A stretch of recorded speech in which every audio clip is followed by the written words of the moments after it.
In the fall of 1994, my wife Laura and I moved to New York City. We were young and hopeful, eager to leave behind the quiet suburbs of Ohio. I had landed a job as a journalist, and Laura was pursuing her dream of being a painter. We rented a modest brownstone in Brooklyn, an old place with creaky floors and rattling windows. The rent was cheap, almost too good to be true, but we were thrilled to have our own space in the city. I'll never forget the night it started. I was working late at the office, leaving Laura alone in the house. She called me around midnight, her voice trembling. "There is someone standing across the street," she said. "He has been there for a while, just staring at the house." Did he do anything? I asked, my heart racing. "No, but it's creepy," she replied.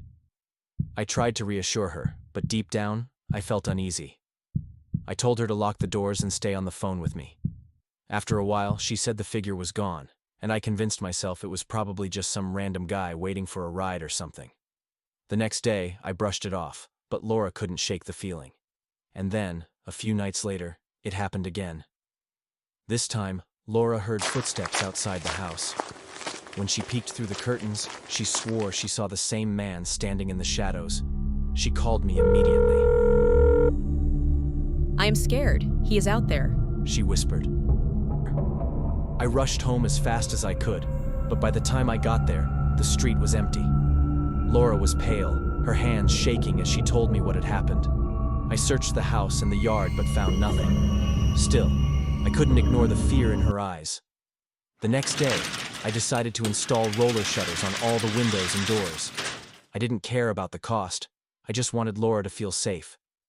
The heavy metal coverings gave us a sense of security, at least for a little while. But then the noises started. Every night around midnight, we'd hear footsteps outside. Sometimes there'd be a faint tapping on the shutters, soft but deliberate. One night, Laura woke me up, saying she heard one of the shutters creak. I grabbed a baseball bat and crept to the window. I peeked through the gap in the shutter and froze. There he was, the man in the dark coat and hat, standing in the middle of the street, staring directly at our house. I banged on the window, shouting, "What do you want?" But he didn't move. He just stood there, silent and unmoving, like a statue. We called the police, but by the time they arrived, the man was gone. They told us it was probably just a homeless person or a prankster, but I knew it was more than that. I felt it in my gut. The next morning, I decided to install a security camera, hoping to catch him on tape. The first night we recorded, we saw something that still haunts me to this day. At exactly 3:15 a.m., the man appeared on the footage. He walked slowly toward the house, stopping right in front of the door. He tilted his head, as if listening. Then, he turned to face the camera. My blood ran cold. His face. He didn't have one. Where his features should have been, there was only smooth, pale skin. He raised a hand and dragged his fingernails down the camera lens, making a horrible screeching sound. Then he turned and disappeared into the darkness. That was the last straw. Laura and I packed our things and left the brownstone the very next day. We moved into a tiny apartment in Manhattan and never looked back. We didn't tell anyone what happened, not even our families. It felt too surreal, too horrifying to explain. A few weeks after we moved, I got a call from one of my former neighbors. He had heard about the strange events we experienced and said, "You know, something terrible happened in that house years ago."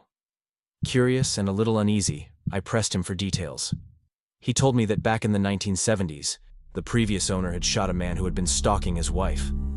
The stalker had been standing outside their house night after night, watching, waiting. One evening, the husband finally snapped, confronted the man, and killed him on the front steps. The story sent chills down my spine. It all made sense now. The strange figure, the eerie footsteps, the overwhelming sense of being watched. Laura and I had been living in a house haunted by the past. In a strange way, I felt relieved. Relieved that we had left, and that we hadn't stayed long enough to find out what else might have happened. Still, even now, I can't help but wonder,